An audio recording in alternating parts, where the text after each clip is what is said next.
আমার গ্রামের বাড়িতে যাওয়ার সময় প্রত্যেকবারই এই নদীটা ক্রস করা লাগে, কিন্তু এবার ভয় পেয়ে গেছি। পার হওয়ার সময় বাংলাদেশ নেভির একটি পেট্রোল ভেসেল P312 যাচ্ছিল। আমাদের নৌকায় প্রায় 25-30 জনের মতো মানুষ ছিল আর 2টা বাইক। ওই P312 এর ঢেউয়ে আমাদের সবার অবস্থা টাইট হয়ে গেছিল। মাঝি যখন বলে কেউ নড়াচড়া করবেন না, তখন কি অবস্থা হয়। আমি তো সাঁতার জানি, বাট বাইক তো সাঁতার জানে না।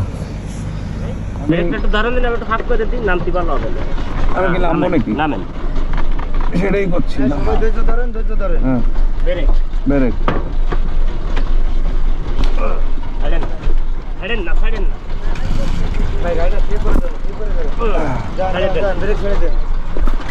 বাট আলহামদুলিল্লাহ একটু ভয় পেলেও কোনো প্রবলেম হয় না।